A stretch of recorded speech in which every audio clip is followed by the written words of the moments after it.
When we were long lining, the fish that we caught on the long line, that used to be brought in the evening, and then it would be laid out on, you'd hose down the fish market, all under the fish market, and the fish would be laid out, all each boat had their own separate place, roughly where you'd lay all your fish out. Yeah. And then the next day, the fish buyers would come out and bid for it.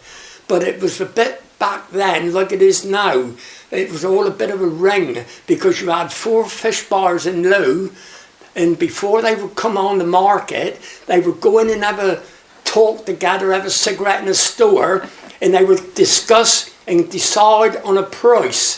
That if you wanted a certain price, you might get it, you might not, because they wouldn't bid against each other. They were all in a ring, like, and then share it out when they bought it. Yeah. And that it was really not all that special. We had the biggest catch on the Eileen of turbot ever brought into Looe, 333 turbot. That was one long lining trip, like, you know, 48-hour trip out. But the pilchard drifting used to take over after the long line. When the summer had come on, when it got to June, July, it was too hot and too dangerous to go out and shoot your long line, because there was always French trawlers there, and they would trawl through your gear and tow it all away. Always Frenchmen out there whenever you went out there. So we used to wrap up the long lining, and then we would go summer drift netting for the pilchards and that then.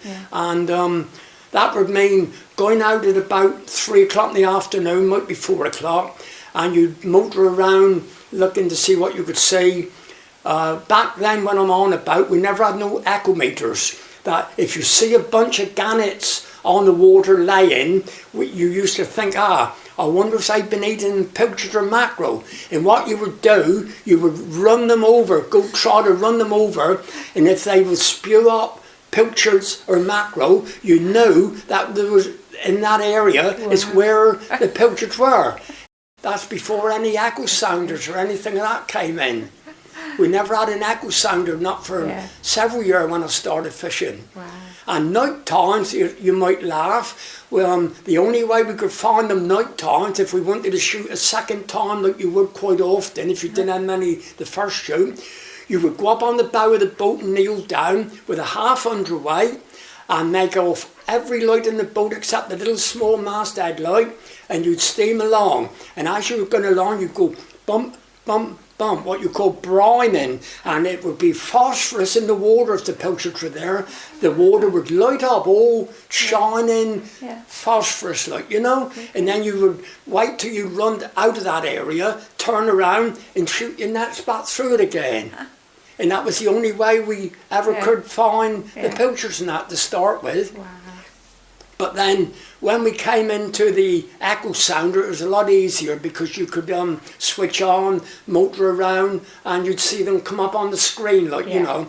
It was a bit Dad's Army type of thing, but they were about, back then they were 400 quid, which was quite a lot of money back then.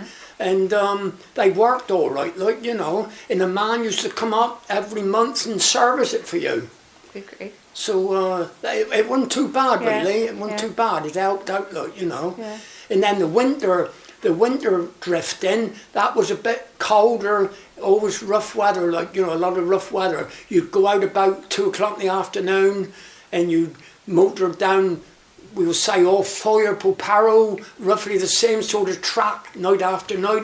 The fish used to lay out there, like, always. And you'd shoot your nets, and you'd only shoot them once, haul them aboard, and then you'd try and save tide back in again. And then you'd be down alongside the quay, shaking them out of the net all night.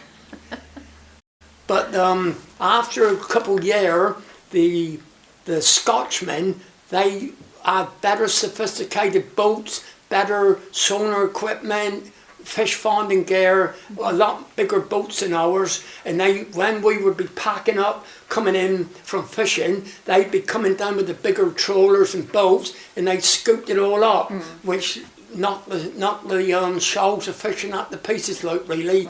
That the fishing wasn't that good after that, like, you know.